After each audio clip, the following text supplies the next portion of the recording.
Hey, this is Mike from NoDak Spud. Today we're going to do a short video on how much work it takes to process a NoDak retro lower receiver. Today I've got the NDS-XM16E1 and I'm going to go through, without editing, the whole process from start to finish. Here we go.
This one's got a little extra forging flaw that I'm going to try and polish out. Typically, I can polish out pretty much anything. If it's really bad, then it gets sold as a blem. What's funny is sometimes things that I think are a bad blem before anodizing turn out to be nothing. And other things that I didn't even see end up causing a flaw after anodizing. So I always reserve judgment on surface finish, whether it's a blem or not, until after anodizing. Because basically, you never know.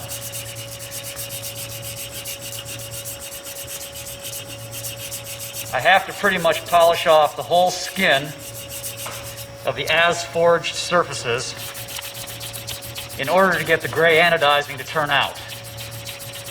If I don't, it'll be splotchy, there'll be weird spots, there'll be spots of porosity that take in the dye and get dark. A lot of times, even after a full polish, that stuff still comes out. So basically, I'm investing my time and labor into every single part, regardless of the outcome, just so that we can try and get the highest amount of good parts out of every batch. We're a small company. We can't afford to scrap parts, so I do everything in my power to make sure that each NoDak Spud receiver is the highest quality machining, material, and finish. Granted, it doesn't always work out that way. That's why we sell a lot of receivers as blems. Some guys actually think our blems are better than other companies' first-grade lowers. I would like to think that they are. I've seen some real stinkers out there in the market. But everybody, no matter who you are, puts out a stinker once in a while. I've had a couple of returns that I wasn't real happy with when I saw what was wrong with them. Sometimes our customers alert us to stuff that passes the machinist, passes me twice, and then passes Harlan, and then goes out the door. So we do our best. We're human just like everybody else.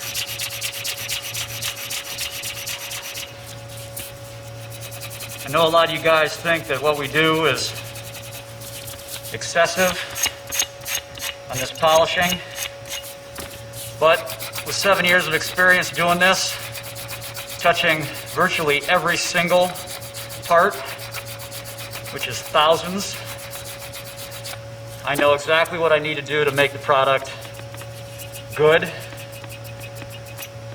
and acceptable to our customers.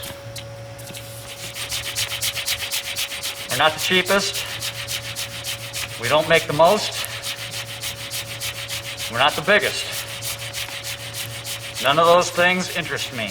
What interests me is making sure that every part that goes out the door meets my standards and the standards of my very small customer base. We like to find good niches. We like to make exceptional products in those niches. That's what I like to do.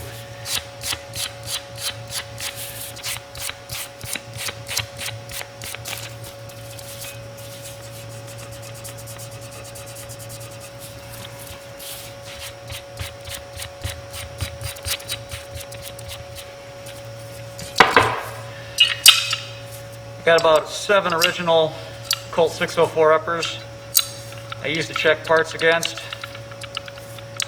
I have a pretty good idea of what the fit needs to be prior to anodizing. This one's pretty good. We're going to go over here and do some more polishing.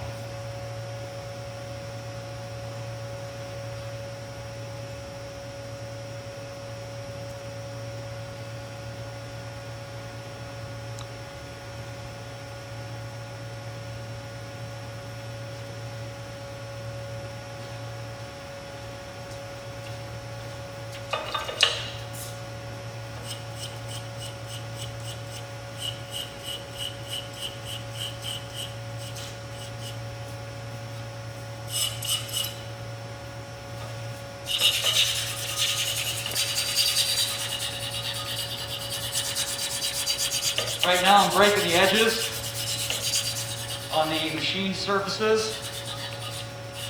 If I don't do this, what will happen is the anodizing will pile up and then create little peaks on the sharp edges, and then you'll get chipping. You see this on a lot of products in the market because they don't do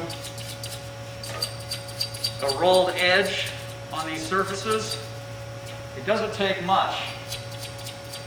You just have to go in, clean them up, break the edges over, and then you're good to go.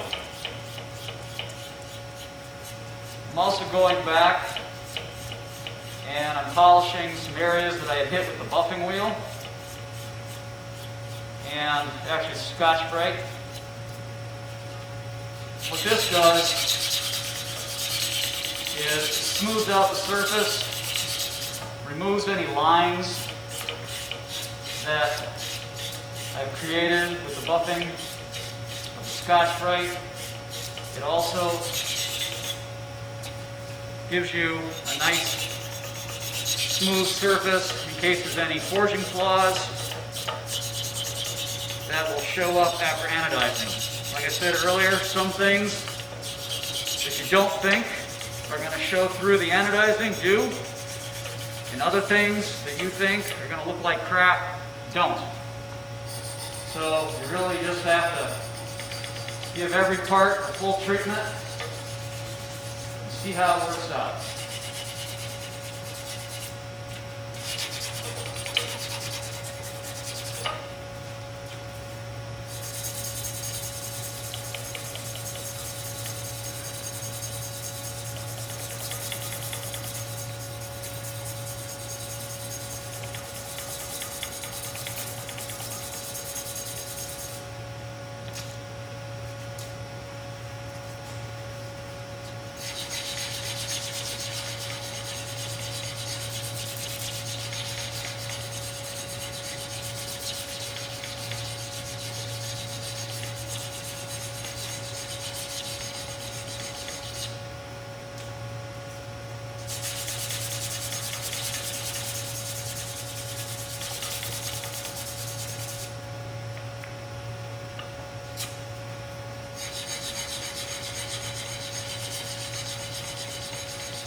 So there we go. This one's polished up, ready to be blasted, and then sent out to US Anodizing for the gray anodizing. We've been running darker anodizing the last couple years to match up better with the parts that are on the market, the surplus parts. Also, the darker anodizing that we've been doing lends itself to a better finish. We get fewer anodizing blems going dark than we do with the lighter finish that we ran maybe 3+ years ago. I know it doesn't always match everybody's surplus uppers, but you know, we're trying to do the best we can with the forgings and the material that we have. Thanks for watching.